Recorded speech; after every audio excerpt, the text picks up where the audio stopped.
Assalamualaikum warahmatullahi wabarakatuh. Alhamdulillahi wa kafa. Wassalatu wassalamu ala nabiyil mustafa. Nabiyina Muhammadin wa ala alihi wa ashabihi wa man iqtafa amma ba'd. Jamaah rahimakumullah.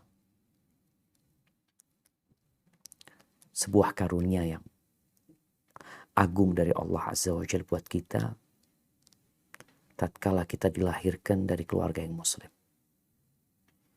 Kemudian Allah memberikan karunia yang lainnya, yaitu membimbing kita untuk meniti jalan Rasul Sallallahu Alaihi Wasallam dalam beragama. Dan Allah juga memberikan taufik kepada kita untuk dapat beribadah, mendekatkan diri kepada Allah Azza wa Jalla. Sebagian dari anak-anak kita dapat menghafal Al-Quran Karim, itu juga karunia Allah Azza wa Jalla. Sebagian mereka sedang belajar dan terus belajar. Maka tidak ada yang dapat kita lakukan kecuali bersyukur kepada Allah Azza wa Jalla dan memohon kepadanya agar mematikan kita husnul khatimah. Karena terkadang sebagian kita tatkala belajar dan belajar, lalu Allah mudahkan baginya jalan-jalan kebaikan, dia jadi ujub, dia jadi berbangga diri, dia jadi lupa dengan dirinya sendiri. Sebagaimana kita tahu bagaimana iblis yang akhirnya dilaknat sama Allah Azza wa Jalla, yang sebelumnya dia itu berada di jajaran atau di dalam lingkungan yang sangat baik sekali bersama malaikat-malaikat Allah Azza wa Jalla al-muqarrabin. Tapi gara-gara dia terkena satu penyakit ujub, akhirnya dia berubah menjadi manusia, dia berubah menjadi makhluk yang sangat hina dan dina. Maka terus berdoa memohon kepada Allah, Allahumma a'inna ala dzikrika wa syukrika wa husni ibadatik. Hari ini kita akan melanjutkan kajian kita berkaitan dengan hikmah dari peristiwa meninggalnya Rasul Sallallahu Alaihi Wasallam. Ya, beliau memang telah pergi meninggalkan dunia ini. Tapi beliau meninggalkan banyak pelajaran yang seharusnya kita ambil. Tatkala manusia jamaah di masa sekarang ini ya menulis demi menyingkap kematian tokoh-tokoh dunia. Kenapa fulan meninggal? Bagaimana dia meninggal? Peristiwanya seperti apa? Yang terkadang mereka adalah orang-orang fasik. Yang Anda terus kadang-kala melihat ya, kenapa meninggalnya artis fulan, kenapa meninggalnya pemain film fulan atau penyanyi fulan ini itu. Apa faedah yang kita dapatkan dari membaca yang seperti itu? Apakah menambah keimananmu? Apakah menjadikanmu semakin bertakwa kepada Allah Azza wa Jalla? Apakah menjadikanmu semakin membenci dunia ini? Karena ternyata semuanya meninggalkan dunia. Kalau itu pelajaran yang kau bisa dapatkan, semoga menjadikan kau lebih bertakwa kepada Allah Azza wa Jalla. Dan bagaimana dengan meninggalnya Rasul Sallallahu Alaihi Wasallam? Ternyata dunia ini tidak membuat seorang pun, walaupun dia orang yang paling dicintai Allah, untuk tetap hidup di muka bumi ini. Karena memang negeri ini adalah negeri yang fana. Innaka mayyitun wa innahum mayyitun. Sesungguhnya engkau akan meninggal dunia. Dan mereka pun akan meninggal dunia. Tapi barakallahu fiik, kita masuk ke hikmah yang ke-13. Iya. 12 Ustaz. Yang ke-12. Nah. Bismillah. Peristiwa wafatnya Rasulullah Sallallahu Alaihi Wasallam di Fikih Sirah Nabawiyah karya Profesor Dr. Zaid bin Abdul Karim Az-Zaid hafizahullah ta'ala. Hikmah ke-12, laknat Rasulullah Sallallahu Alaihi Wasallam kepada Yahudi dan Nasrani yang menjadikan kuburan para nabinya sebagai tempat peribadatan. Dalam hal ini, dapat kita ambil pelajaran tentang kewaspadaan dari perbuatan syirik dan sarana-sarananya. Pengokohan masalah ketauhidan serta waspada dari apa yang dapat mencederainya dan menguranginya apalagi membatalkannya. Inilah sesungguhnya inti dakwah beliau dan para nabi sebelumnya. Allah Ta'ala berfirman, وَمَا أَرْسَلْنَا مِن قَبْلِكَ مِن رَّسُولٍ إِلَّا نُوحِي إِلَيْهِ أَنَّهُ لَا إِلَٰهَ إِلَّا أَنَا فَاعْبُدُونِ. Dan kami tidak mengutus seorang rasul pun sebelum engkau Muhammad, melainkan kami wahyukan kepadanya bahwa tidak ada Tuhan yang berhak disembah selain aku. Maka sembahlah aku. Quran Surat Al-Anbiya ayat 25. Ibnu Abbas berkata, kata ibadah yang terdapat pada ayat di atas artinya mengesahkan. Selain itu, inilah penafsiran kebanyakan pada mufassir. Oleh karena itu, sangat disayangkan dengan apa yang kita saksikan, yaitu munculnya budaya menjadikan kuburan sebagai masjid di dunia Islam, bahkan dijadikan sebagai tempat bertawaf dan melakukan sebagian ibadah ritual yang tidak boleh dilakukan, kecuali hanya kepada Allah, seperti meminta, bertawassul, dan lain sebagainya. Inilah sebenarnya yang ingin diingatkan oleh Nabi Muhammad SAW.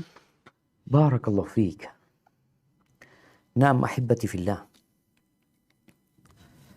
Tatkala kita melihat kondisi umat Islam di masa sekarang atau yang sebelumnya, kita akan mendapati suatu fenomena yang sangat berbeda dengan masa Rasul SAW, masa para sahabatnya, masa para tabi'in. Di mana kita melihat sekarang di negeri kita, di beberapa tempat ya, dan di berbagai belahan dunia, itu hampir di masjid itu ada kuburan. Kenapa itu terjadi? Apakah mereka beranggapan bahwa memakamkan jenazah di kuburan itu adalah sebuah kemuliaan buat orang yang meninggal dunia? Lalu kenapa Rasul SAW tidak dimakamkan di masjid? Kenapa Abu Bakar tidak dimakamkan di masjid? Kenapa Umar tidak dimakamkan di masjid? Kenapa para sahabat Nabi tidak dimakamkan di masjid?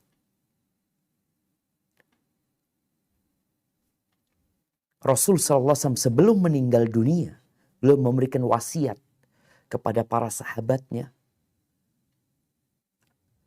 dengan cara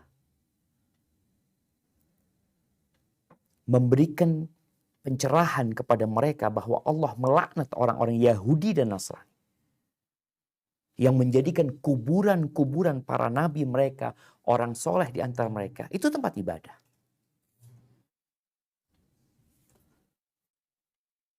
Dan itu realitanya.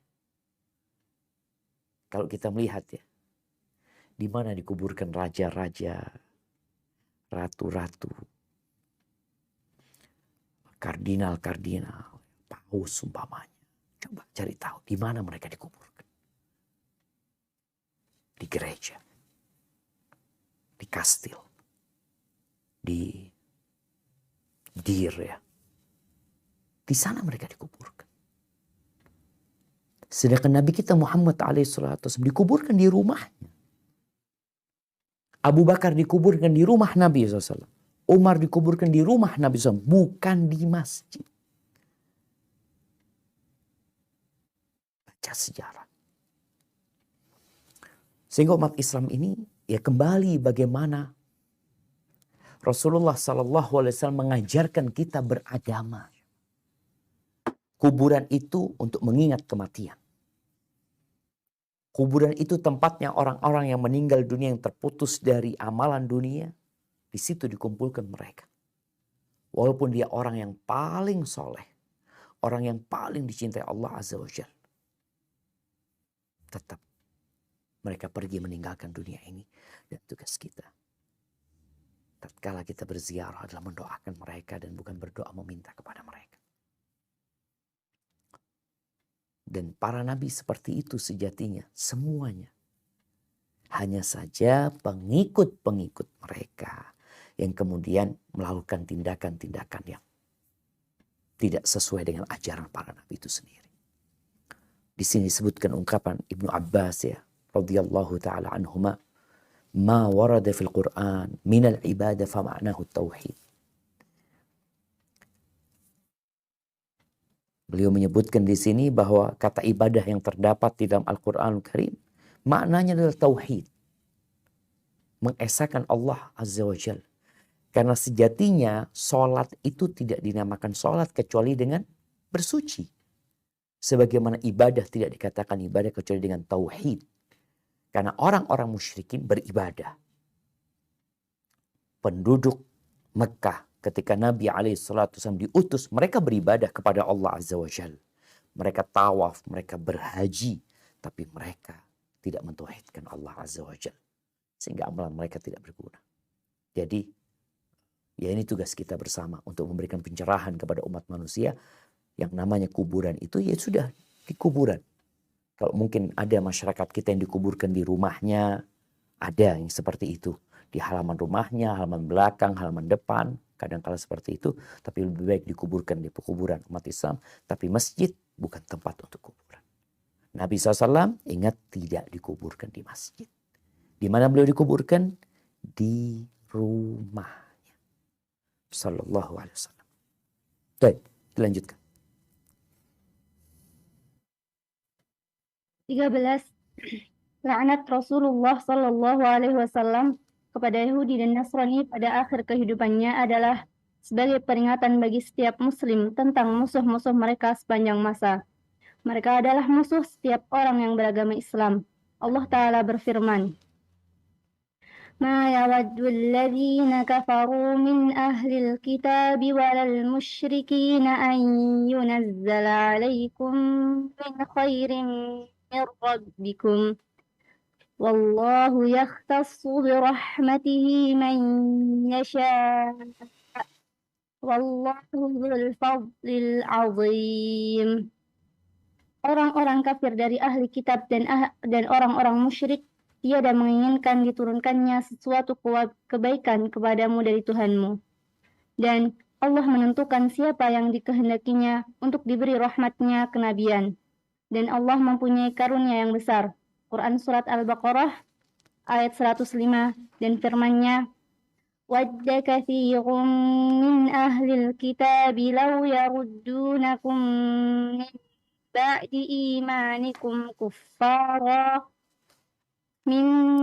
إِيمَانِكُمْ كُفَّارًا حَسَدًا مِنْ عِنْدِ أَنفُسِهِمْ مِنْ بَعْدِ مَا تَبَيَّنَ لَهُمُ الْحَقُّ فَاعْفُوا وَاصْفَحُوا حَتَّى يَأْتِيَ اللَّهُ بِأَمْرِهِ إِنَّ اللَّهَ عَلَى كُلِّ شَيْءٍ قَدِيرٌ. Banyak di antara ahli kitab menginginkan sekiranya mereka dapat mengembalikan kamu setelah kamu beriman, menjadi kafir kembali, karena rasa dengki dalam diri mereka. Setelah kebenaran jelas bagi mereka, maka maafkanlah dan berlapang dadalah, sampai Allah memberikan perintahnya. Sungguh, Allah Maha Kuasa atas segala sesuatu. Quran Surat Al-Baqarah ayat 109. Dan firman-Nya, وَلَنْ تَرْضَى عَنْكَ الْيَهُودُ وَلَا النَّصَارَى حَتَّى تَتَّبِعَ مِلَّتَهُمْ قُلْ إِنَّ هُدَى اللَّهِ هُوَ الْهُدَى وَلَئِنِ اتَّبَعْتَ أَهْوَاءَهُمْ بَعْدَ الَّذِي جَاءَكَ مِنَ الْعِلْمِ مَا لَكَ مِنَ اللَّهِ مِنْ وَلِيٍّ وَلَا نَصِيرٍ. Dan orang-orang Yahudi dan Nasrani tidak akan rela kepadamu Muhammad sebelum engkau mengikuti agama mereka. Katakanlah, sesungguhnya petunjuk Allah itulah petunjuk yang sebenarnya. Dan jika engkau mengikuti keinginan mereka setelah ilmu kebenaran sampai kepadamu, tidak akan ada bagimu pelindung dan penolong dari Allah. Quran Surat Al-Baqarah ayat 120. serta ayat-ayat lainnya yang menjelaskan tentang kebusukan para musuh Islam dan kedengkian mereka terhadap kaum muslimin. Tidak ada perbedaan antara mereka yang hidup di masa Nabi maupun sesudahnya. Mereka sama saja dalam memusuhi kaum muslimin. Barakallahu fikum. Jadi semuanya memusuhi kaum muslimin. Walaupun mungkin ada perbedaan tingkat permusuhan tersebut. Makanya ada orang-orang kafir harbi. Kafir yang memusuhi umat Islam dan memerangi.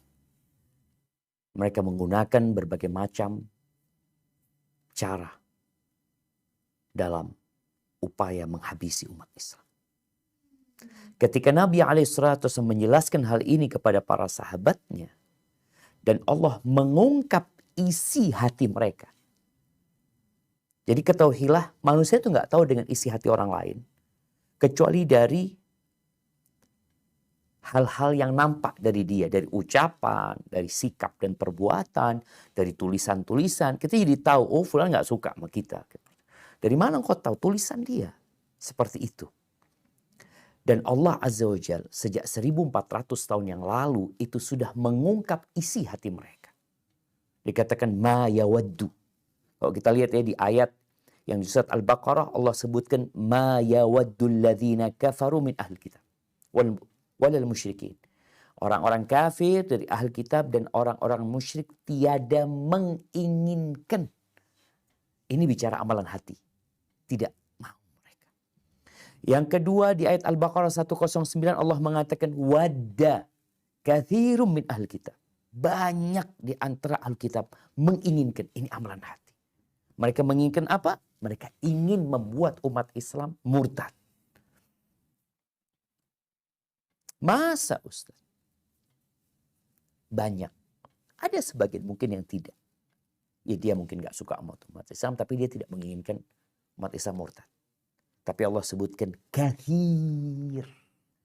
Mayoritas. Kebanyakan mereka ingin umat Islam itu murtad. Tidak mengikuti ajaran yang Allah turunkan kepada mereka. Kenapa? Hasad. Mereka iri, mereka dengki kepada umat Islam. Kalau Ustaz jangan suudzon. Ya kita nggak boleh suudzon. Tapi kita harus yakin. Dengan apa yang Allah turunkan. Allah katakan wadda katsirun. Banyak ingin membuat kita murtad. Lalu bagaimana sikap kita terhadap orang-orang non-muslim yang hidup bersama kita? Ya, kita berbuat baik kepada mereka selama mereka juga tidak memerangi kita. Dan Nabi SAW telah mempraktekkan hal itu. Tapi Allah menjelaskan tentang isi hati mereka.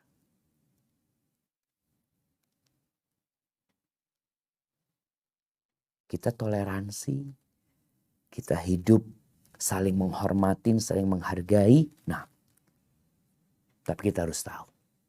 Banyak di antara mereka yang kepingin kalian murtad. Maka kenapa usaha, ya, upaya untuk membuat umat Islam tidak yakin dengan agamanya. Itu besar sekali. Biaya besar mereka keluarkan. Mereka membuat berbagai macam lembaga-lembaga penelitian untuk hal itu. Sehingga nanti muncul ungkapan semua agama sama. Mereka enggak sama. Sebagian umat Islam maksa. Sebagian umat Islam maksa untuk menyampaikan kepada umat Islam juga bahwa semua agama sama. Yang Nasara enggak mengatakan agamanya sama kita. Yang Yahudi tidak pernah mengatakan agamanya sama kita. Lalu kita yang umat Islam dipaksa untuk mengatakan semua agama sama. Dengan logika seperti apa kita bisa menerima hal itu? Sedangkan mereka, oh enggak, semua agama menyuruh kepada kebaikan. Sebagian agama menyuruh kita menghamba kepada berhala, kepada benda dan patung. menyuruh kita melakukan kesyirikan, menyekutukan Sang Pencipta dengan makhluk-makhluknya, melakukan ritual-ritual pengabdian kepada setan. Ada yang sebagian seperti itu. Apakah itu yang kau katakan semua agama mengajak kepada kebaikan? Apakah ada keburukan yang lebih buruk daripada mengajak manusia untuk menghamba kepada benda-benda dan makhluk? Maka Allah katakan mereka suka gitu. Yang mereka sukain kalian murtad. Nggak beragama sudah. Dan ini diungkapkan oleh mereka. Kita kalau membaca, makanya kita itu nggak boleh lupa dengan sejarah. Nggak boleh. Sejarah itu berulang.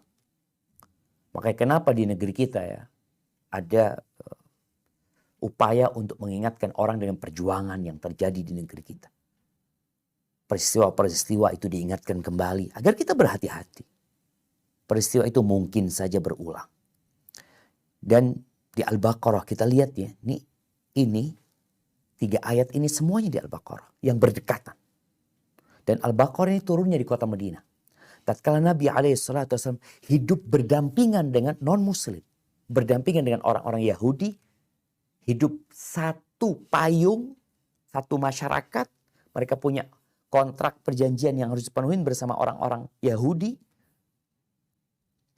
Allah turunkan ayat ini agar umat Islam tetap berhati-hati gitu loh. Ya kita hidup satu kampung, satu negeri, mungkin satu pekerjaan, tapi ingat. Ada sesuatu yang terjadi dengan mereka. Mereka gak suka sama kalian.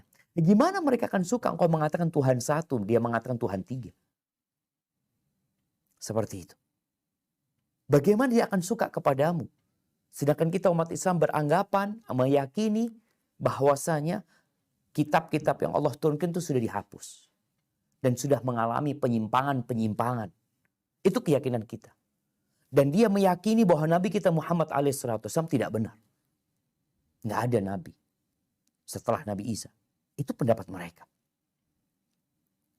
Bagaimana mungkin? Makanya kita bicara urusan hati ini. Hati-hati. Kalau bicara muamalat sekali lagi. Ingat bermuamalat itu beda babnya. Tetangga kita sakit, kita bantu, kita punya rezeki, kita berbagi dengan mereka. Tapi kita tetap berusaha bagaimana mengajak dia sebenarnya sebagai bentuk cinta kita kepada dia sesama. Satu bangsa, satu negara, satu kampung, kadang-kala satu nasab. Bagaimana mengajak dia untuk meniti jalan kebenaran ini. Yang jelas Allah sebutkan, walan tardu ankal yahud walan nasar. Orang-orang Yahudi dan orang-orang Nasrani tidak akan rela kepadamu. Nggak akan. Ini bicara urusan hati. Ngomong, ya orang bisa berdusta dengan omongannya. Tapi bicara hati, hati mereka kayak gitu. Ini kebanyakan mereka. Hatta tattabi'a millatahum. Sampai kalian mengikuti agama mereka. Oleh karena itu kenapa Nabi SAW mengingatkan umatnya. Seperti sebelum beliau meninggal SAW. Tentang bagaimana orang-orang Yahudi, bagaimana orang-orang Nasrani. Agar kita tidak mencontoh mereka. Mereka itu dilaknat. Mereka dilaknat. Kita di umat Islam ketika bicara ini memang betul. Ini disebutkan Allah melaknat mereka. Rasulullah SAW menyampaikan hal itu kepada para sahabat. Dan alhamdulillah agama kita tidak ada yang disembunyikan jemaah. Kalau bicara sebuah keyakinan, sebuah pedoman hidup bagi kita. Tapi tetap kita hidup harus toleransi.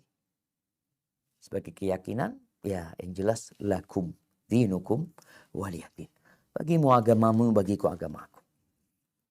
Dan ingat kita gak lama hidup di dunia ini jemaah. Cepat atau lambat kita akan menghadap Allah Azza wa Jalla. Baik, dilanjutkan. Yang ke-14, di antara wasiat Rasulullah Sallallahu Alaihi Wasallam adalah mengeluarkan kaum musyrikin dari Jazirah Arab. Terkadang ada yang bertanya-tanya tentang hikmah dari wasiat ini, sekalipun ia menerima perintah Rasulullah Sallallahu Alaihi Wasallam tersebut.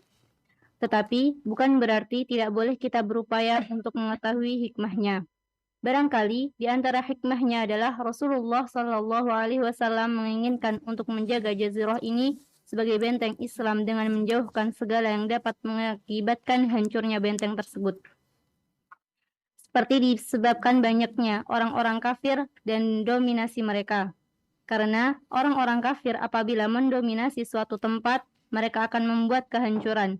Sebagaimana yang terdapat pada hadis Rasulullah Shallallahu Alaihi Wasallam saat beliau ditanya, apakah kita akan binasa? Padahal di tengah-tengah kita terdapat orang-orang yang soleh. Beliau menjawab, ya, apabila keburukan telah merajalela. Apabila diizinkan orang-orang Yahudi, Nasrani, dan kaum musyrikin telah tinggal di Jazirah Arab, maka ini akan membuat jumlah mereka semakin banyak dan melampaui jumlah kaum muslimin, sehingga kaum muslimin pun menjadi minoritas. Pada saat itulah keburukan akan mendominasi dan pada akhirnya benteng Islam terancam hancur. Subhanallah jemaah. Ya, ini sebagai sebuah tindakan yang penuh dengan hikmah. Tatkala Rasul Sallallahu Alaihi Wasallam memberikan arahan agar orang-orang musyrikin tidak tinggal di Jazirah Arab. Mereka boleh tinggal di Palestina, mereka tinggal di Jordan, banyak tempat. Yang tatkala itu umat Islam, negeri Islam itu sudah sampai ke berbagai penjuru dunia. Bahkan kita tahu tahun 92 Hijriah, umat Islam itu sudah sampai ke Spanyol, ke Andalusia. Dan sebelumnya di masa Utsman bin Affan, umat Islam itu sudah sampai ke Azerbaijan. Sudah sampai ke sana. Jadi begitu luasnya negeri Islam, Nabi SAW memerintahkan para sahabat untuk Jazirah Arab, orang-orang musyrikin jangan tinggal di sana. Mereka silahkan tinggal di negeri Islam yang lainnya. Mereka akan diberikan jaminan keamanan bagi mereka, tapi Jazirah Arab jangan. Karena apa? Karena terbukti sepanjang sejarah ketika Nabi SAW tinggal bersama Yahudi, 3 kabilah Yahudi yang besar semuanya berkhianat. 3-3. Banu Nadir, Banu Qainuqa yang pertama, yang mereka tinggal aman, damai, tentram, mereka berkhianat. Yang kedua, Banu Nadir berkhianat. Yang terakhir yang paling parah, tatkala umat Islam diserang, mereka malah kompromi dengan para penyerang dari orang-orang musyrikin untuk menyerang umat Islam dari dalam. Jadi ini sebuah kebijakan yang sangat agung dalam mengelola sebuah negara. Mereka nggak boleh tinggal di situ demi menjaga benteng pertahanan umat Islam. Juga karena mereka melakukan tindakan-tindakan yang kita tahu itu dimurkai Allah Azza wa Jal, yang tentunya karena mereka orang-orang musyrikin yang tidak tahu nilai-nilai tauhid, yang mungkin juga mereka meminta ke lapangan untuk menjalankan kemaksiatan mereka, kemungkaran mereka, maka Nabi SAW memberikan wasiat agar mereka dikeluarkan. Negeri ini usahakan steril. Dan masih banyak kalau dikatakan besar sekali negeri-negeri Islam. Sampai sekarang kita bisa melihat Mesir. Bagaimana sampai ke Tunisia, sampai ke Maroko jemaah.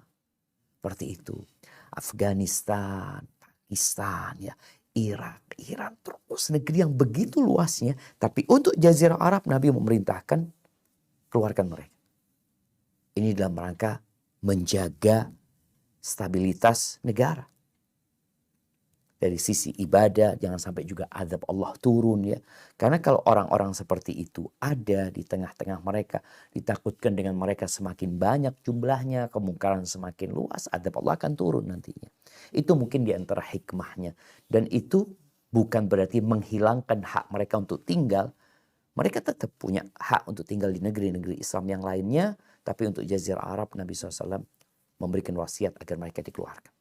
Dikasih tempat yang lain. Hada wallahu a'lam bishawab. Nah. Yang ke-15, Pada waktu fajar, hari ketika wafatnya Rasulullah Shallallahu Alaihi Wasallam pada hari Senin, dan itu adalah sholat terakhir yang beliau lakukan.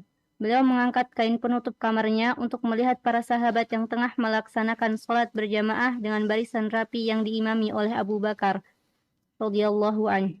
Beliau tersenyum, kemudian beliau menutup kembali, lalu beliau pun wafat pada hari itu. Ini menunjukkan kepada kita bahwa pikiran Rasulullah Shallallahu Alaihi Wasallam pada saat itu terfokus pada umatnya dan apa yang akan terjadi sesudahnya.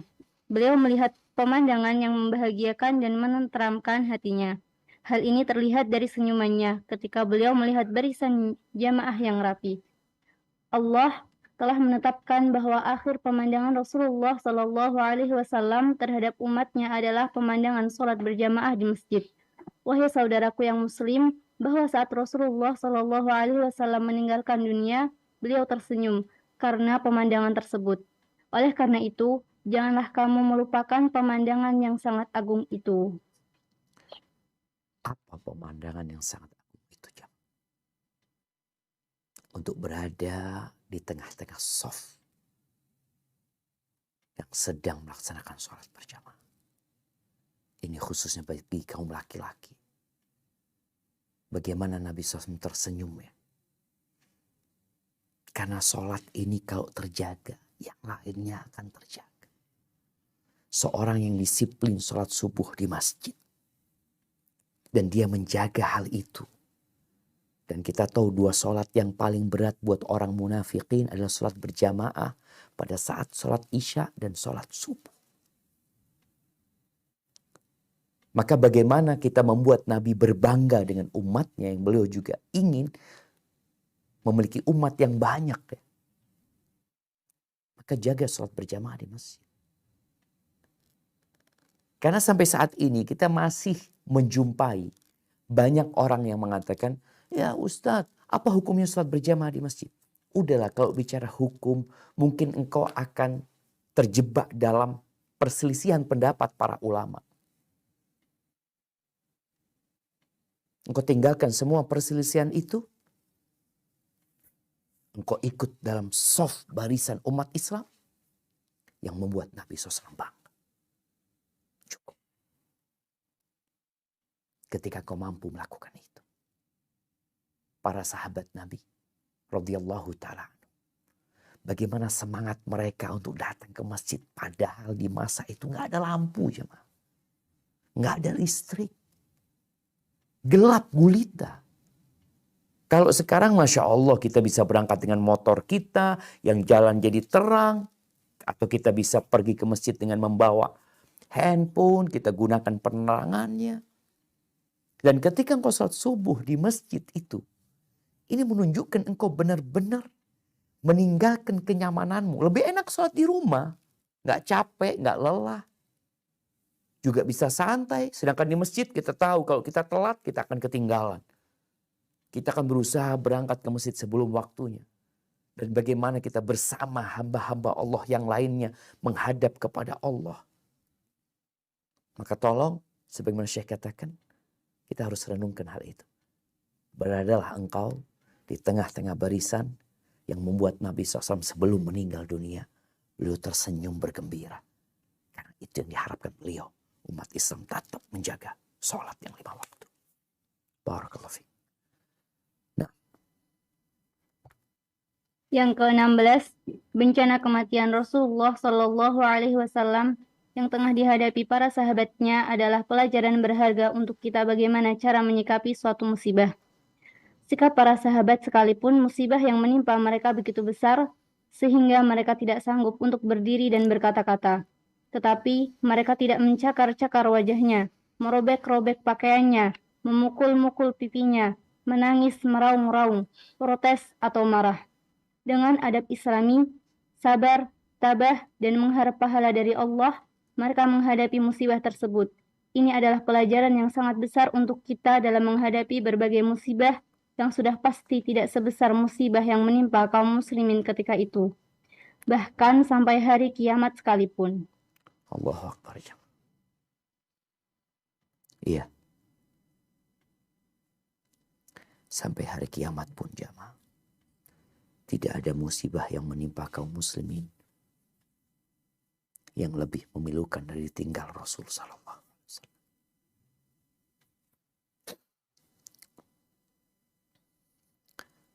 Maka sikap kita sebagai umatnya adalah bersabar. Sebesar apapun musibah yang menimpamu, sesulit apapun masalah yang menimpamu, seberat apapun beban yang harus engkau tanggung, ketahuilah dibandingkan dengan ditinggal matinya Nabi SAW, itu ringan. Dan kita juga tahu bahwa Allah mengatakan fa inna ma'al usri yusra. Sesungguhnya bersama kesulitan ada kemudahan. Inna ma'al usri yusra. Ketika kau tinggal mati orang-orang yang kau cintai, ketika engkau harus kehilangan barang-barang yang kau sukai, ketika engkau harus berpisah dengan orang-orang yang engkau rindukan, maka ketahuilah bahwasanya musibah itu ringan dibandingkan musibah yang menimpa umat Islam. Mereka tidak meratap, mereka tidak protes, mereka tidak marah, mereka tidak menangis meraung-raung, tapi mereka sabar dan rindu. Walaupun kita tahu bagaimana beratnya musibah itu, sampai mereka berdiri nggak bisa, ngomong nggak bisa, tapi tetap mereka bersabar.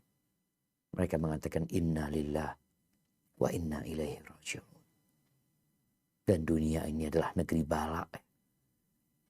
Kita akan terus mendapatkan ujian, mendapatkan cobaan. Tapi cobaan itu tidak seberat ditinggal meninggal Nabi SAW. Nah, tapi yang ke-17. Yang ke-17, pada peristiwa wafatnya Rasulullah Sallallahu Alaihi Wasallam yang merupakan sebaik-baik dan semulia makhluk Allah, nampak hakikat yang sangat penting yang meruntuhkan keangkuhan orang-orang yang sombong, pembangkang kaum ateis, serta kesombongan orang yang menuhankan dirinya, bahwa hakikat kehidupan adalah ketika pengabdian, ketundukan, dan kepatuhan hanyalah kepada Allah yang Maha Esa dan Perkasa.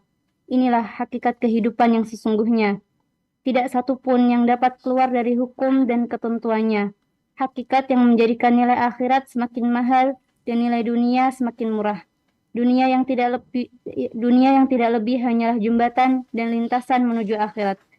Hakikat yang seandainya ada pengecualian, maka Nabi Shallallahu Alaihi Wasallam yang paling berhak memperolehnya. Akan tetapi, hakikat itu telah diumumkan oleh Al-Quranul Karim. Setiap yang bernyawa pasti mati. Quran Surat Al-Imran ayat 185. Barakallahu fiik. Iya, ahibati fillah. Kita dapat melihat ya, orang yang dicintai Allah Azza wa Jalla, bahkan yang paling dicintai Allah, meninggal dunia. Dia bukan Tuhan. Dia adalah hamba Allah Azza wa Jalla. Dan kita juga dapat membaca sejarah bagaimana orang-orang yang angkuh, dia harus pergi meninggalkan dunia selama-lamanya. Bahkan ada orang yang mengaku Tuhan pun pergi selama-lamanya. Itu hakikat kehidupan dunia. Kita bakal mati. Dan tugas kita adalah mengabdi kepada Allah Azza wa Jal. Beribadah kepada Allah karena sejatinya huwal hayyul qayyum. La ilaha illallah. Dan kita sebagai pengikut Nabi alaihi salatu wasallam, tugas kita adalah mengikuti Rasul SAW. Apa yang beliau ajarkan, itu yang kita lakukan. Sebagian orang memuji-muji Nabi SAW. Nah, beliau pantas dipuji. Beliau pantas disanjung. Karena beliau Muhammad, orang yang terpuji dan tersanjung. Tapi tugas kita adalah mengikuti Nabi SAW. Ini sebuah hakikat jemaah. Maka kadang-kala anak ingatkan ya, ketika kajian, mana presiden RI yang pertama? Nggak ada. Yang kedua, mati. Yang ketiga, mati. Yang keempat, mati. Yang belum mati, nunggu mati. Sekuat apapun, sebanyak apapun hartanya, tinggal nunggu mati. Karena kullu nafsin dha'iqatul maut. Baik, yang ke-18. Yang ke-18, musibah yang paling besar yang pernah menimpa umat ini adalah kematian Rasulullah Sallallahu Alaihi Wasallam. Tidak ada dan tidak akan pernah ada lagi bencana dahsyat yang pernah menimpa umat Islam selain kehilangan Nabi Sallallahu Alaihi Wasallam. Beliau bersabda, sesungguhnya tidak ada seorang pun dari umatku yang mengalami musibah lebih dahsyat dari musibahku. Imam Qurtubi memberikan komentar, berkata Abu Umar, dan benarlah apa yang diucapkan Rasulullah Sallallahu Alaihi Wasallam, karena musibah tentang dirinya adalah musibah yang sangat besar yang menimpa kaum muslimin jika dibanding dengan musibah sesudahnya hingga hari kiamat. Oleh karena itu, ketika musibah besar tersebut menimpa para sahabat, peristiwa itu benar-benar mengguncang dan sangat dahsyat.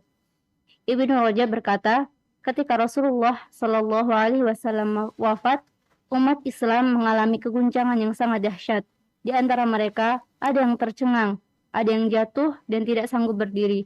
Bahkan ada juga yang tidak percaya sama sekali. Semoga Allah merahmati para sahabat yang mulia yang telah menghadapi musibah besar tersebut. Mereka menyaksikan dan merasakan pahitnya ditinggal oleh Rasulullah Sallallahu Alaihi Wasallam yang sebelumnya mereka merasakan manisnya bersahabat dengan sang kekasih, manusia pilihan, yaitu Muhammad Sallallahu Alaihi Wasallam. Oleh karena itu, janganlah mencela perilaku mereka atas musibah dahsyat yang menimpanya. Iya jemaah. Kita mungkin tidak terlalu merasa ya dahsyatnya musibah ditinggal mati Nabi SAW. Karena banyak di antara kita yang belum kenal sama Nabi SAW. Ketika engkau sayang dengan seseorang, lalu dia pergi meninggalkanmu selama-lamanya, maka tatkala itu engkau akan merasakan sakit ditinggal. Ada orang tua yang tidak sakit ditinggal mati anaknya karena memang anaknya gak pernah kumpul sama dia. Atau anaknya gak berbakti. Atau bahkan orang tua ingin anaknya mati karena kedurhakaan dia. Tapi ketika anak yang dia besarkan dengan penuh cinta dan kasih sayang tumbuh menjadi anak yang berbakti, memberikan manfaat kepada umat manusia, dan senantiasa hadir bersama orang tuanya dalam suka dan dukanya, lalu dia pergi, itu rasanya pedih banget. Gimana dengan para sahabat Nabi ya? Yang mereka setiap sholat ya diimami sama Nabi SAW. Kemudian selesai sholat mereka melihat wajah Rasul SAW. Mereka makan bersama Nabi SAW. Mereka duduk bercengkrama bersama Nabi SAW. Mereka bareng-bareng berangkat berjihad di jalan Allah Azza wa Jalla bersama Nabi SAW. Nabi pergi jemaah. Iya, beliau pergi yang biasa dilihat sama para sahabat ya, naik ke atas mimbar. Berpidato, berkhutbah, menyampaikan wasiat-wasiat kepada para sahabat. Mereka benar-benar hidup penuh dengan cinta dan kasih sayang. Tahu-tahu wajah yang biasa mereka pandang itu gak ada lagi. Suara yang biasa mereka dengar nasihat-nasihatnya gak terdengar. Makanya Syekh Zaid memberikan wasiat, jangan mencela mereka ketika engkau melihat kok bisa sampai seperti itu para sahabat. Iya. Itu musibah terbesar yang pernah mereka lalui dalam hidup mereka. Nggak ada lagi sampai hari kiamat yang lebih besar dari itu. Maka kita nih, semakin kau cinta sama Nabi SAW, engkau akan rasakan. semakin beratnya ketika engkau baca perjalanan hidup Nabi SAW. Ya Allah, beliau udah gak ada ya. Beliau udah gak ada. Iya, beliau udah gak ada. Sallallahu alaihi wasallam. Tapi kita berdoa memohon kepada Allah agar kita ditetapkan di atas agamanya. Sehingga tatkala kita dibangkitkan pada hari kiamat, kita bisa berada di telaga Rasul sallallahu alaihi wasallam.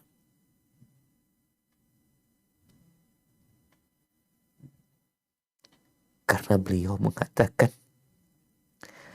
ana faratukum fil haud, ana faratukum fil haud. Aku akan mendahului kalian sampai ke haud. Beliau nungguin kita aja. Dan beliau janji akan berjumpa dengan kita. Barakallahu fiik. Yang ke-19, sesungguhnya musibah tentang kematian Rasulullah Sallallahu Alaihi Wasallam adalah sebagai penghibur dari segala macam musibah. Rasulullah Sallallahu Alaihi Wasallam bersabda, "Wahai manusia, siapa saja di antara kalian atau orang-orang beriman yang mendapatkan musibah, hendaknya ia terhibur dengan musibahnya denganku dari musibah yang menimpanya dengan selainku. Sesungguhnya tidak seorang pun dari umatku yang tertimpa musibah setelahku lebih dahsyat dari musibahku." Abu Bakar radhiyallahu anhu apabila menghibur seorang di antara yang diucapkan adalah, "Ingatlah saat kehilangan Rasulullah sallallahu alaihi wasallam.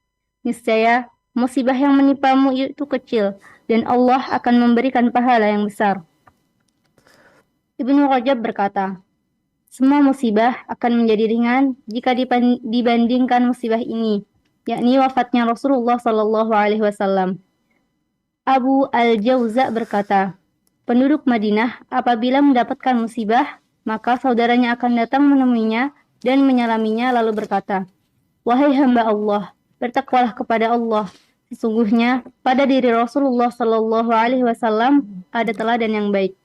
Ibnu Katsir berkata, "Apalah artinya musibah? Tidak ada musibah yang menimpa kita, kecuali akan menjadi ringan manakala kita mengingat musibah yang pernah menimpa kita berupa kematian Rasulullah Sallallahu Alaihi Wasallam." Subhanallah jemaah. Bagaimana Abu Bakar Siddiq radhiyallahu taala anhu ketika beliau bertakziah, beliau selalu mengingatkan para sahabat Nabi, ingat dengan meninggalnya Rasulullah SAW, musibahmu jadi ringan. Ya, itu kalau kita cinta sama Rasulullah SAW. Kalau kita kenal sama beliau. Maka jangan berhenti belajar tentang perjalanan hidup Nabi SAW. Jangan berhenti mengkaji tentang akhlak Rasulullah SAW. Kebaikan beliau. Karena dengan itu kita akan semakin cinta dan kita akan semakin ingin mengikuti Rasulullah SAW. Karena ahibati fillah, bagaimana disebutkan oleh Ibnu Rajab ya, kisah dari Abu Jauza. Pokoknya kalau ada yang kena musibah disalamani, dikatakan, "Ya Abdullah, ittaqillah." Fa inna Rasulullah SAW, fa inna fi Rasulullah SAW uswatun hasanah. Ada teladan yang baik di Rasulullah SAW. Jadi mereka jadi ingat dengan ditinggal mati Nabi SAW. Bagaimana cerita Anas ya. Kota Madinah menjadi gelap kulitnya pada waktu itu. Bagaimana kondisi sahabat sampai gak bisa berdiri. Syok. Ngomong juga gak bisa. Maka semoga Allah Azza wa Jalla memberikan kekuatan kepada kita untuk bisa meneladani Rasul Sallallahu Alaihi Wasallam. Baik. Yang ke-20. 20. Rasulullah Sallallahu Alaihi Wasallam meninggalkan dunia dalam keadaan seperti ketika ia datang ke dunia, tidak meninggalkan harta, dinar, dan dirham.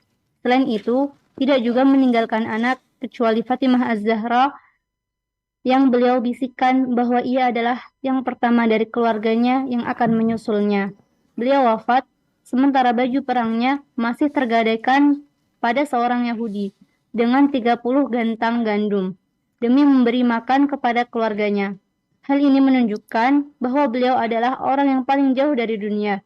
Yang beliau tinggalkan sesudahnya adalah hidayah, keimanan, syariat yang mencakup dan abadi sebagai warisan yang besar, serta umat yang terbaik di antara umat-umat yang ada serta moderat. Beliau adalah teladan kita. Sedikit pun beliau tidak memberikan perhatian terhadap dunia dengan cara mengumpulkan dan menyisihkannya untuk setelahnya. Hal yang beliau tinggalkan adalah ilmu yang bermanfaat dan petunjuk yang lurus dalam berdakwah ke jalan Allah. Berapa yang sudah kamu miliki dari bagian ini, wahai saudaraku, untuk bekal menghadap Tuhanmu kelak? Subhanallah. Iya. Nabi SAW meninggalkan dunia ini. Nggak ada warisan yang beliau wariskan. Bukan berarti seorang muslim nggak boleh ya.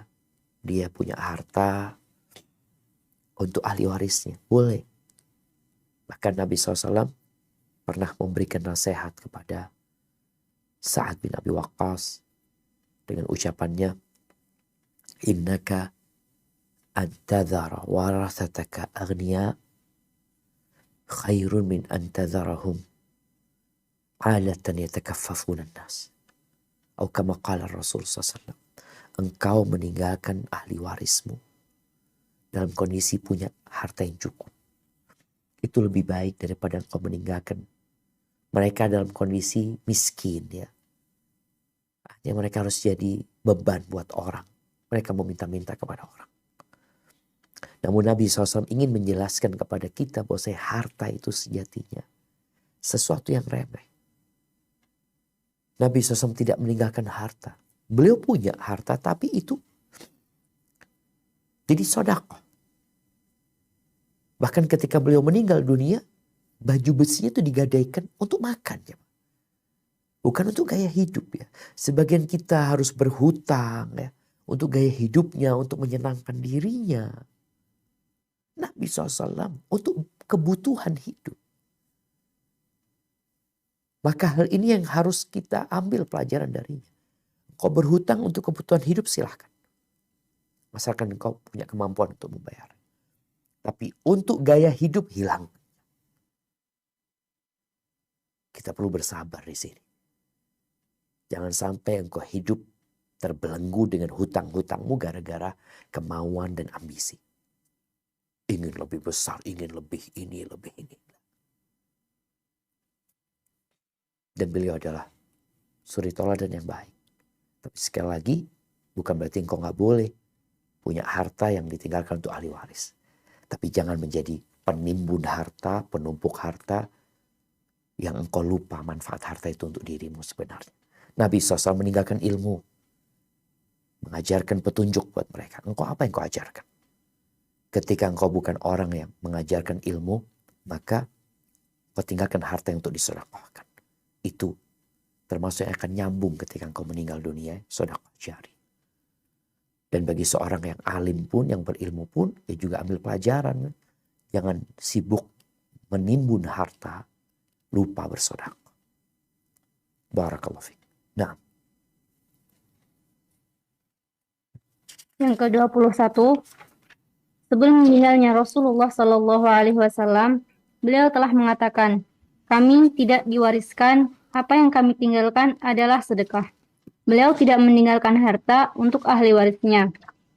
Tetapi beliau meninggalkan warisan yang lain yaitu ilmu. Sebagaimana sabdanya, sesungguhnya para ulama adalah pewaris para nabi. Sesungguhnya para nabi tidak meninggalkan warisan berupa dinar dan dirham. Sesungguhnya mereka hanya mewariskan ilmu. Siapa saja yang mengambil ilmunya, sesungguhnya ia telah mendapatkan bagian yang banyak. Arti dari hadis ini bahwa beliau berkata, sesungguhnya kami tidak diwariskan karena keturunan, melainkan kami diwariskan dengan berusaha. Inilah warisan Rasulullah Shallallahu Alaihi Wasallam yang selalu hidup dan kekal, yang digeluti para ulama dan para pencari ilmu. Hendaknya kamu, wahai para pencari ilmu, adalah orang yang memperoleh bagian yang paling besar dari warisan Rasulullah Shallallahu Alaihi Wasallam yang abadi, yang di dalamnya terdapat kemuliaan dan ketinggian dunia dan akhirat. Aku wasiatkan kamu untuk mencari ilmu dan ketahuilah, orang yang tidak mencari ilmu tidak akan beruntung. Sampai-sampai mereka menganggap orang yang tidak berilmu adalah sampah yang rendah. Dhunnun pernah ditanya tentang orang rendah. Beliau menjawab, orang yang tidak mengenal jalan menuju Allah dan tidak berusaha untuk mengenalnya. Allahu Akbar jemaah. Kalau kita tahu sebab warisan itu 3. Yang pertama nasab. Yang kedua pernikahan. Yang ketiga al-wala, membebaskan budak. Nabi SAW tidak diwarisi. Tapi ternyata beliau meninggalkan warisan untuk siapa saja. Kalau tadi warisan harta itu untuk 3 orang. Dengan 3 sebab ya.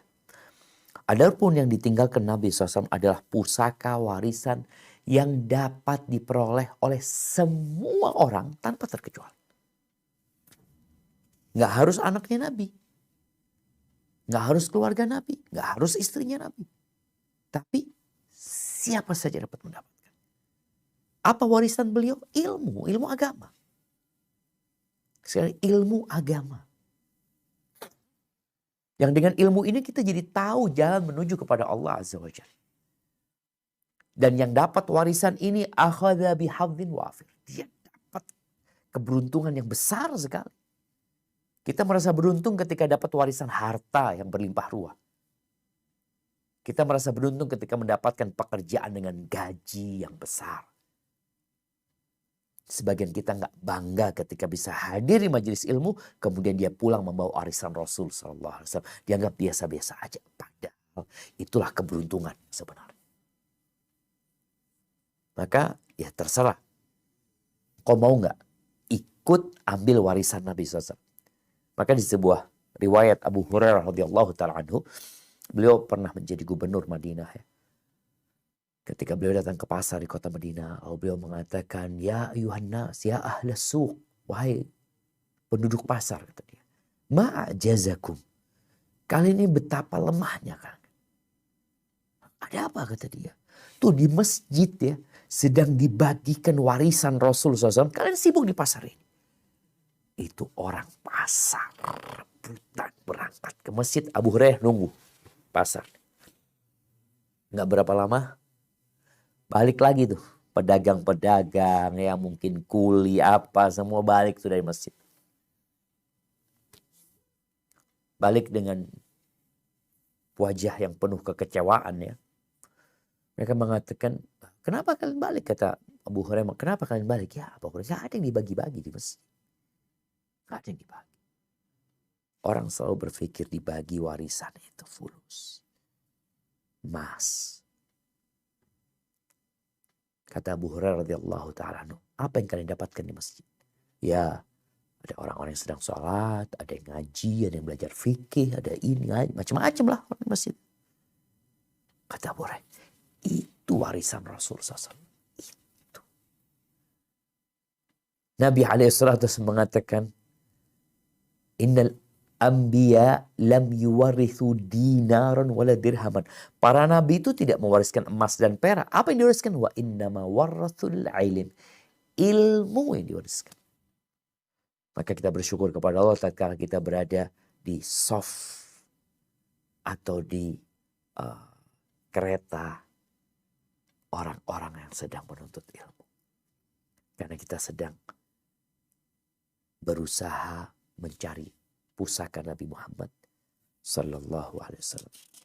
Barakallahu fiik. Mungkin kita cukupkan di sini dan mudah-mudahan ya pada pertemuan yang akan datang kita bisa menyelesaikan hikmah-hikmah dan pelajaran dari kisah peristiwa meninggalnya Rasul SAW. Taib, Anda kembalikan ke moderator untuk memimpin jalannya tanya jawab. Barakallahu fiik. Nah Ustadz, jazakumullah khairan ya Ustadz. Ana bacakan pertanyaan yang masuk yang pertama Ustadz. Assalamualaikum warahmatullahi wabarakatuh. Waalaikumsalam warahmatullahi wabarakatuh. Ustadz Hafizakallah, jika kita ada salah dengan seseorang Ustadz, maka kita harus meminta maaf dengan yang bersangkutan. Tapi Ustadz, Ana telah bertobat atas kesalahan yang Ana lakukan. Dan jika Ana meminta maaf kepada yang bersangkutan, itu sangat sulit Ustadz, karena tidak mungkin Ana menyebutkan kesalahan padanya. Apakah dosa Ana akan tetap terus ada Ustadz, walaupun sudah tobat? Mohon nasihatnya Ustadz. Jazakumullah khairan. Barakallahu fiik. Masya Allah, barakallahu fiik. Nah, ahibati fillah. Berkaitan dengan hak orang lainnya. Rasulullah sallallahu alaihi wasallam bersabda, "Man kanat indahu madlamatun li akhihi." Barang siapa yang berbuat kezaliman kepada saudaranya, min irdihi atau min syai', baik itu berkaitan dengan kehormatan dia atau apa saja yang berkaitan dengan hartanya, kata Nabi SAW, "Falyatahallalhu minhul yawm." Hari ini adalah dia minta dihalalkan. Sebelum nanti ada hari nggak ada emas, nggak ada perak, yang ada amal soleh. Akan diambil dari amal soleh kita untuk diberikan kepada dia kelak pada hari kiamat. Bagaimana kalau kita sudah bertobat kepada Allah Azza wa Jalla? Kita tahu yang kita lakukan itu kesalahan. Maka dilihat kondisinya. Kalau ini berkaitan dengan harta yang pernah kita ambil, maka kita kembalikan. Walaupun dengan cara yang dia tidak mengetahuinya. Bagaimana harta itu sampai kepada dia. Balik sudah milik dia.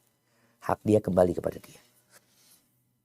Karena dikhawatirkan kalau anak ngomong Ustaz, nanti akan terjadi kemungkaran yang lebih besar. Boleh jadi akan terjadi pertikaian. Dia yang awalnya baik sama kita, akhirnya dia nanti terjebak dalam sebuah kesalahan. Memutuskan ukhuwah Islamiyah. Jadi ada yang perlu kita pertimbangkan. Kalau bicara kehormatan, yang kita mungkin pernah menggibain dia atau melakukan dosa yang berkaitan dengan kehormatan dia yang dia nggak tahu. Kalau kita minta maaf dan kita sebutkan, yang akan terjadi adalah kemungkaran. Dia yang akan melakukan hal-hal yang tidak baik nantinya. Kita menjaga hal itu. Di sini para ulama menyebutkan tatkala kita ghibain orang tersebut sebagai sebuah contoh ya. Apa yang perlu kita lakukan? Kita sudah bertobat kepada Allah, semua syarat terpenuhi. Tapi yang berkaitan dengan ini gimana? Ulama menjelaskan, kalau dia tahu engkau ghibain dia, engkau datang minta maaf. Karena dia udah tahu gitu. Dia udah tahu, dia udah dengar. Tapi kalau dia nggak tahu, maka engkau tidak perlu sebutkan. Yang perlu engkau lakukan, datang minta maaf secara umum. Lalu engkau harus mengganti ghibahmu dengan pembelaan darimu untuk dia.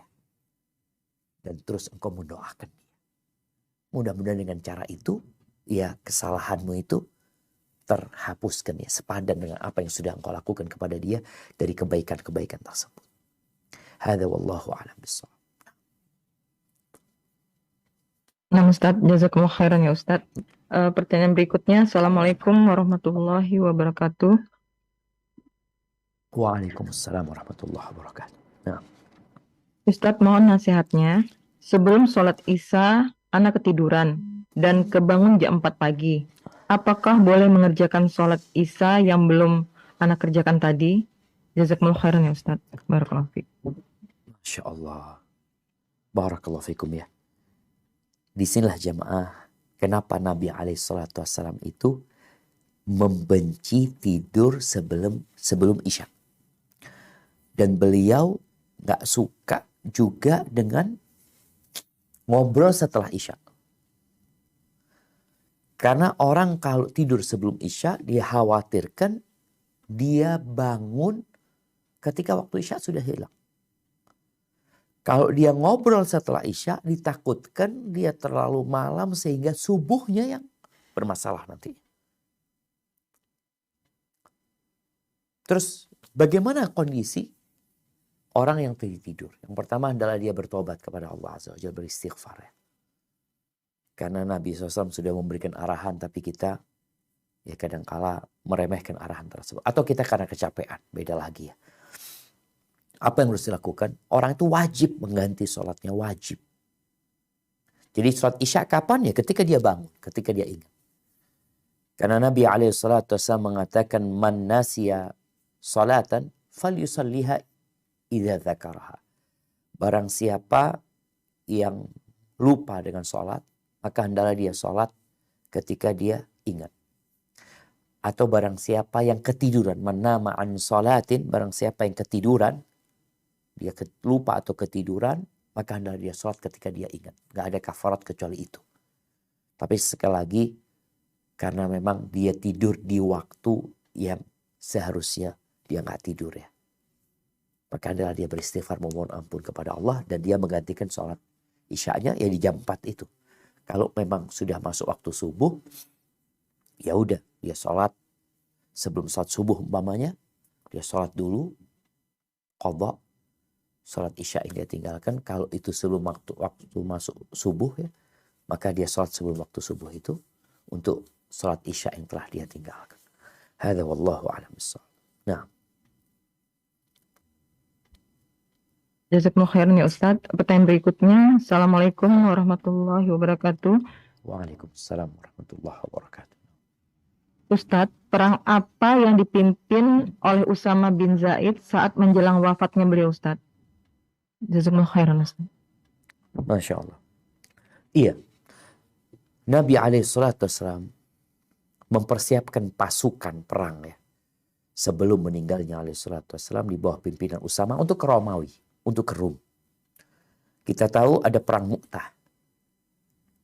Perang Mu'tah ini di mana Nabi SAW mengutus para sahabatnya di bawah pimpinan salah satunya bapaknya Usama bin Zaid, yaitu Zaid bin Haritha. Kemudian ada Ja'far bin Abi Thalib, Zaid bin Haritha, dan Abdullah bin Rawaha. Yang mereka terbunuh ya. 3 komandan ini yang kemudian pasukan itu dibawa pulang sama Khalid bin Walid radhiyallahu ta'ala anhum jami'an. Jadi perang itu adalah perang dalam rangka menyelesaikan perang Mu'tah tersebut. Mereka diutus untuk menghadapi orang-orang Romawi yang sebenarnya Nabi SAW telah pergi ketika Tabuk. Mereka tidak berani menghadapi pasukan Nabi SAW. Kemudian Nabi mengutus Usama bin Zaid untuk kembali ke Tabuk sana, ke Mu'tah di mana meninggalnya ayahnya radhiyallahu ta'ala anhu. Dan subhanallah perang ini jemaah, ini perang yang benar-benar telah dipersiapkan ya sama Nabi SAW. Dan maslahatnya buat kondisi umat Islam. Karena ketika Nabi meninggal SAW, para sahabat bermusyawarah tentang gimana nih, apakah pasukan ini tetap dikirim atau jangan. Soalnya kan Nabi baru meninggal dunia dan munculnya kelompok-kelompok yang murtad, ada yang gak mau bayar zakat. Abu Bakar mengatakan tetap dikirim. Dengan mengikuti wasiat Nabi SAW untuk menyelesaikan pasukan Usama ini, dan itu memberikan dampak positif kepada negeri Islam pada waktu itu. Sehingga orang-orang yang awalnya ingin berontak ya, mereka jadi ketakutan. Buktinya ini mereka kirim pasukan ke Romawi. Kok mau mikirin bangsa Arab kata dia. Ke Romawi mereka kirim pasukan. Dan Allah berikan kemenangan kepada mereka. Hadza wallahu a'lam bissawab. Nah. Ustadz, jazakumullah khairan Ustadz. Pertanyaan berikutnya Ustadz. Ustadz, Ana punya keluarga besar. Ada yang sudah kenal sunnah dan banyak yang belum kenal sunnah Ustadz. Dan ada juga yang murtad. Mohon nasihatnya Ustadz, bagaimana Ana bisa mengajak keluarga besar biar kenal sunnah Ustadz. Demikian Ustadz, jazakumullah khairan. Subhanallah jamaah ya. Qul innal huda hudallah. Katakan sesungguhnya petunjuk itu petunjuk Allah Azza wa Jalla.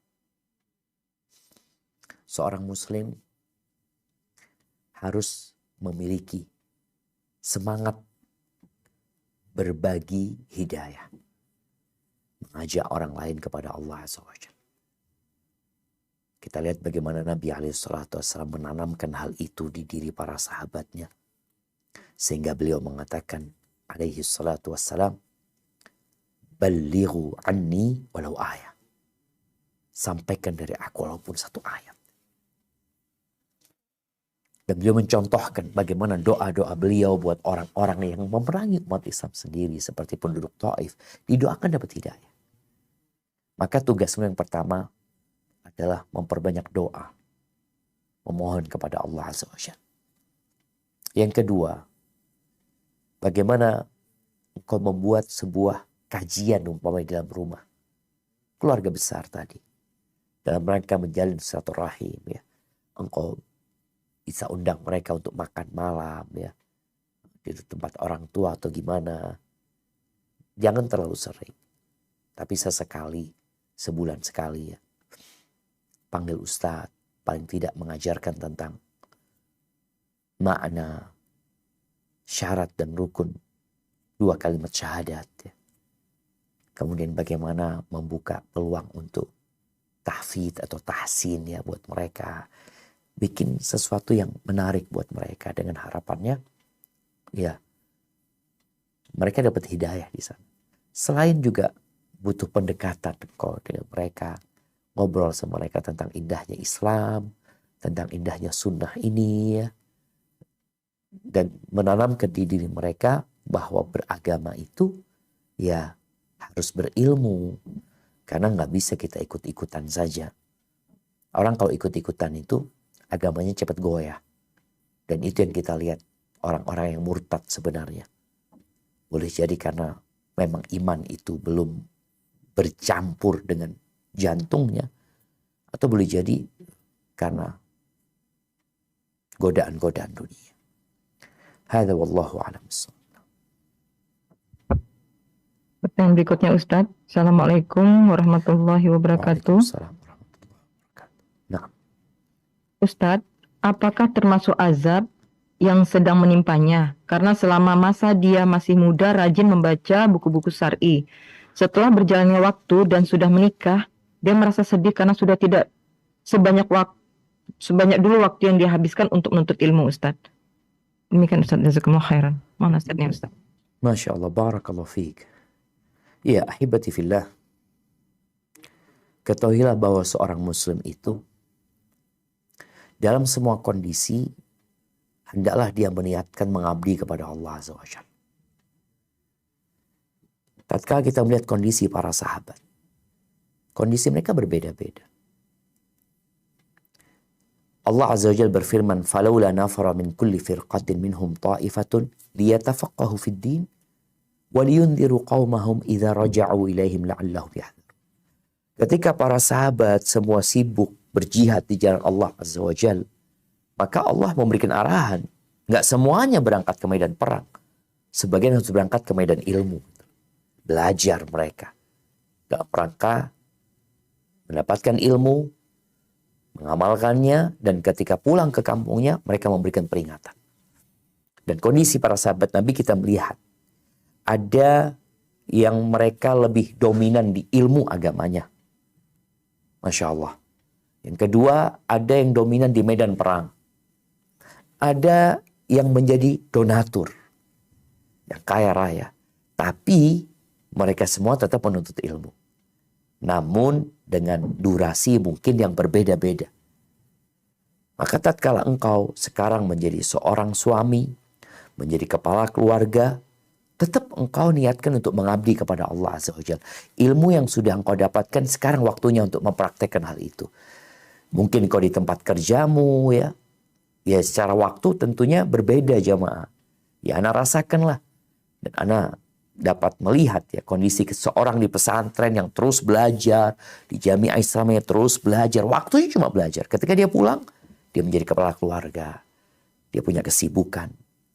Selain ngajar umpamanya, dia harus kumpul sama keluarganya, dia harus mencari nafkah. Ada banyak hal. Yang penting dalam semua itu, engkau niatkan untuk mengabdi kepada Allah Azza wa Jalla. Ketika engkau bekerja pun, bukan dalam rangka berbangga-banggaan dan memperbanyak harta, tapi dalam rangka memberikan nafkah. Ketika engkau berkeluarga pun, ketika seorang menikah, niatkan dalam rangka mendekatkan diri kepada Allah. Jadi mungkin seperti itu, dan tetap kita punya waktu yang harus kita khususkan. Mungkin gak bisa seperti dahulu, tapi ya paling tidak kita tetap istiqomah ya. Sebaik-baiknya amalan itu adalah yang berkesinambungan walaupun sedikit. Engkau jam 7 udah masuk kerja, pulang jam 4. Jadi kalau ada kajian jam 9, seperti jam segini, Anda nggak bisa ikut, ya nggak apa-apa.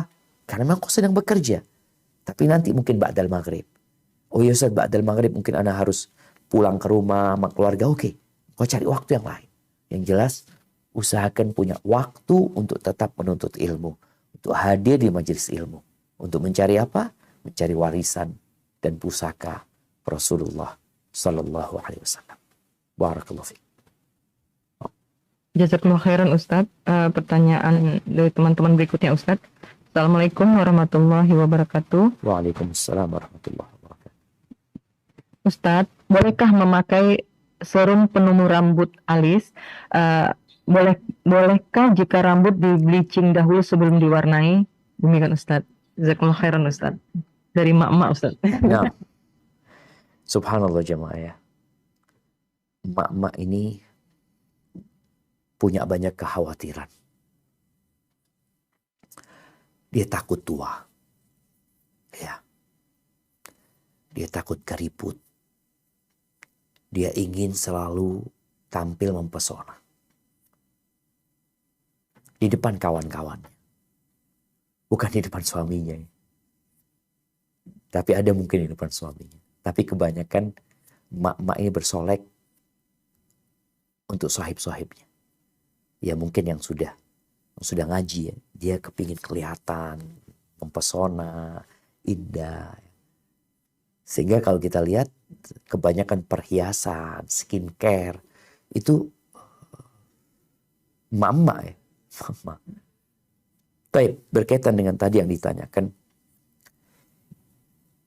Bagaimana hukumnya menaruh serum atau apa ya agar bulu alisnya itu jadi seger ya, jadi apa ya? Jadi subur, jadi bulunya semakin bagus. Saya rasa nggak ada masalah di sisi itu, karena hal itu termasuk hal yang normal dia lakukan. Dia tidak merubah ciptaan Allah Azza wa Jalla. Kalau memang hal itu bisa dilakukan ya, seperti pakai celak. Ada beberapa riwayat yang mengatakan celak itu menumbuhkan bulu mata.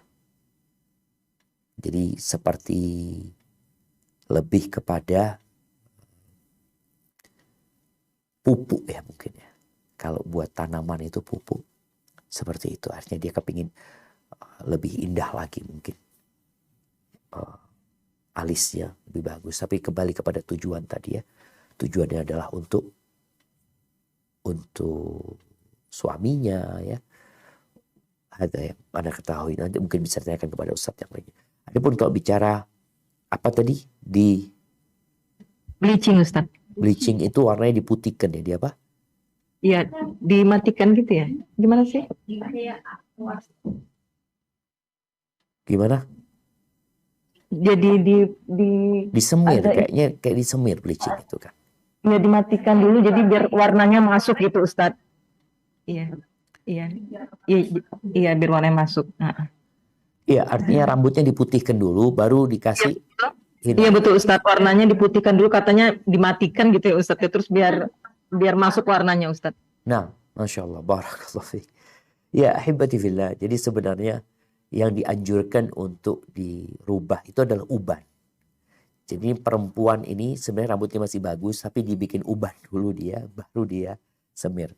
Wallahu a'lam bishawab ya. Bab yang berkaitan dengan perempuan berhias selama tidak ada unsur merubah ciptaan Allah Azza wa Jal. Kalaupun mungkin ada yang modelnya bukan perubahan yang permanen ya. Di mana hal itu seperti perubahan dengan memakai henna, itu perubahan yang gak lama, nanti dia akan kembali seperti yang lama ya. Semoga gak ada masalah ya. Tapi wallahu a'lam bishawab, mungkin bisa ditanyakan kepada ustadz-ustadz yang lainnya. Jadi mungkin bagi perempuan sebelum dia berhias, yang pertama nasihat ana niat ya. Kenapa engkau melakukan itu? Untuk apa sebenarnya? Yang kedua, ya bicara tadi pertanyaan hukumnya seperti apa ya. Karena memang ada sebagian ulama yang berpendapat sampai meluruskan rambut nggak boleh. Karena dipandang itu termasuk merubah ciptaan Allah Azza wa Jal. Tapi sebagian ulama lainnya berpendapatan enggak, itu termasuk perubahan yang tidak permanen sebenarnya. Sebagaimana tadi menyemir rambut itu nggak permanen. Dia akan kembali seperti warna asalnya. Seperti itu. Hadza wallahu a'lam bishawab. Jazakumullah khairan Ustadz. Pertanyaan berikutnya Ustadz. Assalamualaikum warahmatullahi wabarakatuh. Waalaikumsalam warahmatullahi wabarakatuh. Ustadz, apa hukumnya niat setelah amal Ustadz? Sebagai contoh, memberi sesuatu kepada orang, lalu baru berniat hal itu sebagai sedekah Ustadz. Demikian Ustadz. Jazakumullah khairan. Sebenarnya innamal a'malu binniyat. Innamal a'malu binniyat. Amalan itu harus ada niatnya. Dan niat itu sebelum beramal atau bersama amal itu sendiri. Kalau seorang ngasih orang lain, dia nggak punya niat. Sepertinya sesuatu yang apa ya? Yang mustahil dia memberikan sesuatu. Boleh jadi niat dia sekedar membantu, nolong orang itu, ngasih orang itu, atau ngasih dalam rangka dulu daripada anak ruwet sama dia udah kasih seperti itu. Itu niat dia. Nah, yang jadi masalah setelah dia punya niat yang tadi bukan untuk Allah Azza wa Jal, dia baru sadar nih. Bagaimana ya Allah tadi kayaknya aku melakukan itu. Ya sama sekali tidak ada Allah dalam niat. Apa yang harus dia lakukan? Ya dia memohon ampun kepada Allah Azza wa Jalla. Kan memang sayang duit itu keluar sedangkan niatnya dia bukan mengharap keridhaan Allah SWT. Ada orang yang niat ngasih dalam rangka supaya orang itu nggak repotin dia. Maka wallahu a'lam bishawab, yang sudah lewat itu lewat. Sehingga sekarang yang perlu dia lakukan adalah memohon kepada Allah Azza wa Jalla, berdoa memohon kepada Allah agar diberi petunjuk dan agar yang dia berikan itu ya bernilai di sisi Allah Azza wa Jalla, dan dia juga minta maaf karena ketika berbagi juga bukan karena Allah SWT, dia cuma sekedar ingin ngasih aja seperti itu. Dia bukan riya sebenarnya, tapi dia sekedar ngasih orang. Maka tolong dia berdoa memohon kepada Allah agar ya Allah memaafkan dia. Dan semoga Allah memberikan taufik dan hidayah kepadanya untuk bisa berbuat baik karena Allah SWT. Hadza wallahu a'lam bishawab. Jazakumullah khairan Ustadz. Pertanyaan berikutnya Ustadz. Assalamualaikum warahmatullahi wabarakatuh.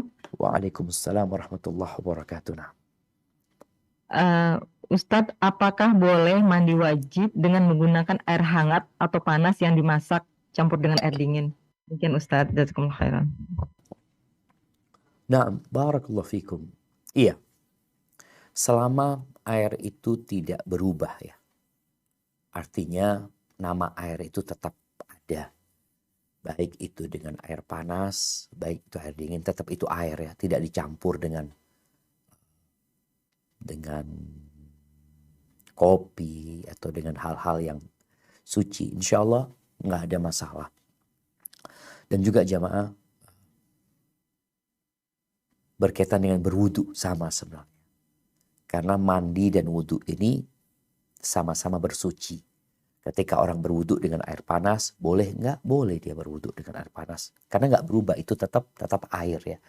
Perubahannya itu nggak ada sama sekali. Begitulah dengan air dingin. Umpamanya ketika musim panas, bagaimana airnya dikasih es batu. Sehingga dia jadi dingin sehingga wudunya lebih nyaman. Atau ketika musim panas ya, ketika musim dingin airnya dihangatin, insya Allah nggak ada masalah. Hadza wallahu a'lam bishawab. Jazakumullah khairan Ustadz. Pertanyaan berikutnya Ustadz. Assalamualaikum warahmatullahi wabarakatuh. Waalaikumsalam warahmatullahi wabarakatuh. Ustadz, mungkin kita sudah tahu berbagai ilmu, tapi masalahnya kita masih susah dalam mengamalkan. Bagaimana caranya agar kita mudah dan semangat untuk mengamalkan dan hati kita ingat terhadap ilmu tersebut dan rahmat Allah terbuka untuk kita Ustadz. Jazakumullah khairan Ustadz. Subhanallah jamaah. Ya. Yang menyebabkan banyaknya kerusakan di muka bumi ini dua. Yang pertama kebodohan. Yang kedua kezaliman. Gak sabar. Orang itu sehingga melakukan tindakan yang tidak seharusnya dia lakukan. Bicara ilmu, bicara kebodohan, maka kita angkat dengan ilmu, kita belajar. Bicara tentang kezaliman, maka kita perlu bersabar, menjaga diri kita, mengatur emosi kita, syahwat kita, agar kita bisa mengamalkan ilmu tersebut. Dan para ulama menyebutkan bahwasanya kesempurnaan orang itu dengan dua hal, dengan ilmu dan semangat. Kalau cuma ilmu nggak semangat, ya ilmu itu akan menjadi bala dan petaka buat dia. Bagaimana caranya? Kita berdoa memohon kepada Allah Azza wa Jalla. Di antara doa yang Nabi ajarkan ya kepada Shaddad bin Aus, ketika beliau mengatakan, ya Shaddad, idza ra'aitan nas yaknizuna adh-dhahaba wal fiddah. Apabila engkau melihat umat manusia sibuk menimbun emas dan perak, fakniz anta haula'il kalimat. Engkau timbun doa-doa ini. Di antara yang diajarkan oleh Nabi kepada Shaddad, Allahumma inni as'aluka tsabata fil amr wal azimata 'ala rusyd. Ya Allah, aku memohon kepadamu ketetapan, keteguhan di atas urusan ini dan semangat tekad untuk mengamalkan. Itu berdoa. Makanya kenapa Nabi mengajarkan doa Allahumma a'inni ala dzikrika wa syukrika wa husni ibadatik. Itu minta sama Allah. Karena kita udah tahu ilmunya. Cuma kadang-kadang tadi semangat untuk mengamalkan nggak ada. Kita perlu berdoa memohon kepada Allah Azza wa Jalla. Yang kedua, kita perlu, karena biasanya orang termotivasi itu karena ada manfaatnya. Karena akan ada ganjarannya. Itu orang jadi semangat. Itu yang kedua. Yang ketiga, yaitu kita perlu kumpul dengan orang-orang yang semangat. Karena hal itu juga akan memotivasi kita. Contohnya, kita sholat di masjid nih, sholat duhur. Kita ini nggak pernah sholat ba'diyah ya. Nggak pernah qobliyah wala ba'diyah.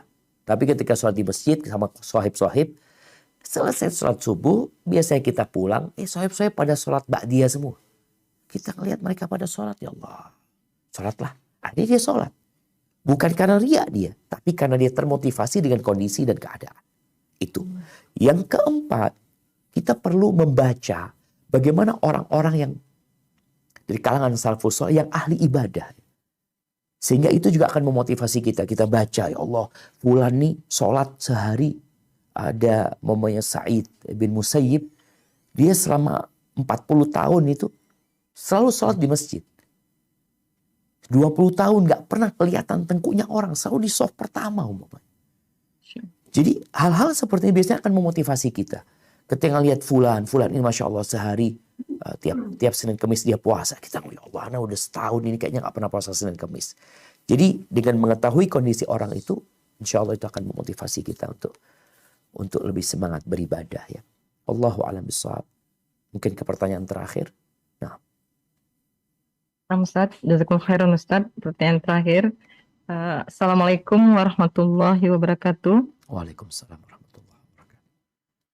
Ustaz, gimana caranya yang paling ampuh dalam menghafal Al-Quran bagi yang sudah 50 tahun ke atas Ustaz? Dari mak-mak juga Ustaz. Jazakumullah khairan Ustaz. Masya Allah. Iya jemaah. Cara yang ampuh ini salah satunya mak itu harus cari orang yang hafal Quran. Kayak ketika ada seorang penghafal Al-Quran di kota Madinah ya. Dia setelah umur 60 tahun baru dia baru dia sadar dengan pentingnya menghafal Al-Quran. Akhirnya dia menghafal Al-Quran setelah umur 60 tahun. 3 tahun hafal.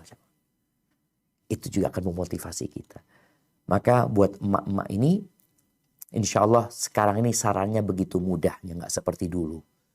Dulu kita itu harus ya dengar dulu dari ustadz ya. Kadang-kala kita bacaannya belum benar ya. Sekarang emak-emak bisa sering mendengarkan. Dengan cara adanya program. Tiap hari mendengarkan satu ayat umpamanya. Satu baris, atau 2 baris. Dia dengerin terus. Nanti dia setorkan. Setorkan tuh kalau mungkin dia nggak bisa datang, setorannya online. Minta ke ustazah. Artinya satu hal yang kita bisa lakukan dengan istiqomah. Karena kadang-kala udah dengarnya benar, tapi hafalannya salah. Maka perlu dengerin, kemudian disetorkan. Dengerin, disetorkan. Lalu yang sudah dihafal itu, tolong dibaca ketika sholat. Dengan harapan, ya emak-emak ini kalau tadi umur 50 tahun, biasanya sudah banyak waktu kosong di rumah. Sehingga dia bisa banyak sholat duhanya, bisa banyak sholat sunnahnya. Maka hafalan itu digunakan untuk dalam sholatnya. Insya Allah yang sudah dihafal akan melekat di dalam dirinya. Sambil terus berdoa memohon kepada Allah Azza wa Jalla. Karena yang membuat orang bisa menghafal Quran itu juga karunia Allah SWT. Hadza wallahu a'lam bishawab. Itu yang dapat Anda sampaikan. Kurang lebihnya mohon maaf. Subhanakallahumma wa bihamdika Asyhadu an la ilaha illa anta astaghfiruka wa atubu ilaik. Wassalamualaikum warahmatullahi wabarakatuh.